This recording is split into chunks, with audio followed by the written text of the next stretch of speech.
warahmatullahi wabarakatuh.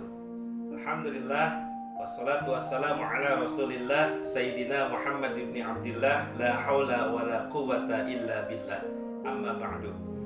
Alhamdulillah, puji syukur kita panjatkan ke hadirat Allah subhanahu wa ta'ala. Salawat beserta salam semoga tetap tercurahkan kepada teladan kita semuanya, Habibana wa Nabiyana Muhammad sallallahu alaihi wasallam, kepada para keluarganya, para sahabatnya, dan kepada seluruh umatnya hingga hari kiamat nanti. Alhamdulillah, ketemu lagi dalam pertemuan kita kali ini, masih membahas tentang materi fikih. Kita akan fokuskan kepada materi tentang puasa. Puasa atau saum itu secara bahasa adalah al-imsak, yaitu menahan. Secara bahasa adalah menahan. Kalau secara istilah, puasa adalah menahan diri dari makan, minum, dan segala sesuatu yang membatalkan puasa, dari mulai terbit matahari sampai terbenam matahari dengan syarat dan rukun tertentu. Itu adalah secara istilah. Puasa sendiri ada dua macam secara umum, ya. Secara umum ada dua macam. Ada yang disebut dengan puasa sunnah, ada yang disebut dengan puasa wajib. Puasa sunnah banyak. Ada puasa hari Senin dan Kamis, ada puasa 6 hari di bulan Syawal, ada puasa 3 hari setiap bulan, Ayyamul Bid namanya. Kemudian ada puasa bulan Zulhijjah di awal, kemudian ada puasa Muharram dan lain sebagainya. Untuk puasa wajib, biasanya orang kenal hanya dengan puasa satu, yaitu puasa Ramadan saja. Padahal ada yang lain, ada nazar, ada kifarat gitu ya. Tapi kita akan fokuskan kepada puasa Ramadan. Mengenai tentang puasa ini, Allah Subhanahu wa ta'ala itu sudah berfirman di dalam Al-Qur'an, yaitu surat Al-Baqarah ayat 183. A'udzubillahi minasyaitonirrajim. Bismillahirrahmanirrahim. Ya ayyuhalladzina amanu kutiba alaikumusyamu kama kutiba alal ladzina min qablikum la'allakum tattaqun. Hai orang-orang yang beriman, telah diwajibkan kepada kalian berpuasa sebagaimana diwajibkan kepada orang-orang sebelum kalian. Tujuannya apa?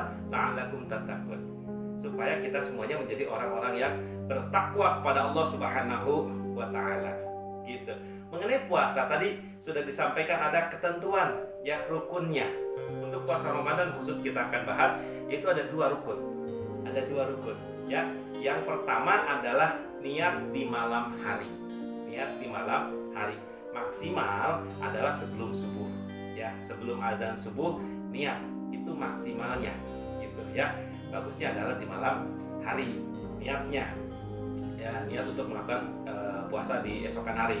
Yang kedua adalah menahan diri dari tadi makan, minum, dan sesuatu yang membatalkan puasa, dari mulai terbit matahari sampai terbenam matahari. Gitu. Itu adalah tentang rukun dari puasa dua. Gitu. Kemudian saat kita berpuasa juga ada sunnah-sunnah yang kemudian bisa kita lakukan untuk menambah. Karena kalau di bulan puasa Ramadan itu pahala wajib dilipat gandakan, pahala sunnahnya jadi pahala wajib, gitu. Ada sunnah-sunnah yang bisa kita laksanakan di bulan suci Ramadan saat kita berpuasa. Yang pertama, itu kita menyegerakan berbuka puasa.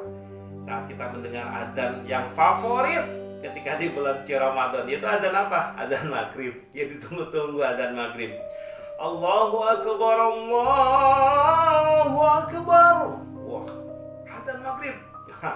Langsung kita batalkan dulu puasa kita. Kita ambil air minum, ya, kemudian kita berdoa. Allahumma barik lana fima razaqtana wa qina adzabannar. Minum, ya, kita minum. Bismillahirrahmanirrahim, kita minum tadi. Kemudian batal tuh puasanya. Lalu kita berdoa, Allahumma laka sumtu wa bika amantu wa ala rizkika aftartu birahmatika ya arhamar rahimin. Seperti itu. Kalau kita makan tuh yang ringan-ringan, menyegerakan berbuka, ya. Jangan cepat-cepat. Jangan cepat-cepat makan, santai aja, ya. Jangan yang berat. Kenapa? Khawatir karena kita tadi kosong perutnya, gitu. Ya, yang ringan-ringan aja dulu. Kemudian yang kedua, sunnahnya adalah mengakhirkan sahur. Jangan sahur di jam 1 malam.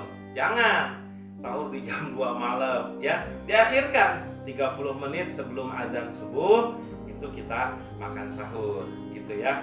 Kemudian yang selanjutnya adalah memperbanyak membaca Al-Quran di bulan suci Ramadan. Kenapa? Al-Quran ini pertama kali juga diturunkan di bulan Ramadan, gitu ya. Jadi perbanyak membaca Al-Quran di bulan suci Ramadan, itu sangat bagus. Kemudian selanjutnya, yang keempat, itu memperbanyak sedekah. Di bulan suci Ramadan juga memperbanyak sedekah. Memperbanyak atau menambah qiyamul lail kita, sholat malam kita. Mumpung kita dibangunkan sahur, dulu gak pernah sholat tahajud. Dulu gak pernah sholat tobat sekarang, gitu ya. Dulu gak pernah sholat hajat, gitu. Malam hari dilaksanakannya, gitu ya. Jadi itu adalah sunnah-sunnah yang bisa kita lakukan di bulan suci Ramadan, ya. Yang selanjutnya adalah hal-hal yang membatalkan puasa. Ada loh, hati-hati yang membatalkan puasa. Yang pertama nih, satu adalah makan dan minum di siang hari disengaja. Makan dan minum di siang hari disengaja, ya, itu batal. Kalau lupa bagaimana? Ya namanya juga lupa, nggak apa-apa. Ya, udah beberes rumah segala macam atau bantuin orang tua apalah kayak gitu, atau capek buka kulkas, minum blok. Lupa, astagfirullahaladzim, ini bulan Ramadan. Lupa. Kalau masih ada di mulut, muntahkan. Kalau udah tertelan, simpan, tutup. Insya Allah teruskan saja puasanya. Insya Allah masih dianggap berpuasa. Gitu. Ya, itu kalau lupa. Makan satu piring. Bukan lupa deh namanya kalau makan satu piring sampai dihabiskan begitu. Kalau sedang makan, tiba-tiba ingat tengah. Kalau masih dikunyah, muntahkan, keluarkan. Ya, keluarkan. Kemudian lanjutkan puasanya. Insya Allah masih dianggap sebagai puasa. Kemudian apalagi yang bisa membatalkan puasa kita? Yang selanjutnya adalah muntah di siang hari dengan disengaja. Disengaja juga muntah, dicolok-colok, sampai kemudian keluar muntah sengaja. Itu juga batal. Kemudian yang selanjutnya apalagi yang dapat membatalkan puasa? Ya, yaitu bagi wanita nih yang haid atau yang datang tiba-tiba lagi puasa datang haid. Kemudian atau yang melahirkan nifas. Itu juga sama, bisa membatalkan puasa. Yang selanjutnya, memasukkan sesuatu ke lubang bagian tubuh, wudu misalkan gitu ya. Ada yang mencuri-curi lagi wudu, kumur-kumur, ada yang menelannya sedikit. Nah, itu nggak boleh. Memang manusia nggak lihat, siapapun nggak lihat, tapi Allah maha melihat, Allah maha mengawasi. Hati-hati ya. Kalau misalkan itu dilakukan, maka orang itu belum mencapai tingkatan ihsan. Anta'budallaha ka'annaka tarahu, fa in lam takun tarahu fa innahu yaraka. Kamu beribadah seolah-olah melihat Allah. Kalau kamu tidak bisa melihat Allah, yakinkan hati kita bahwa kita itu dilihat oleh Allah Subhanahu wa Ta'ala. Itu ihsan. Makanya tidak pernah orang yang sudah mempunyai ihsan itu melakukan perbuatan-perbuatan maksiat dengan disengaja. Tidak pernah, gitu ya. Yang selanjutnya apalagi?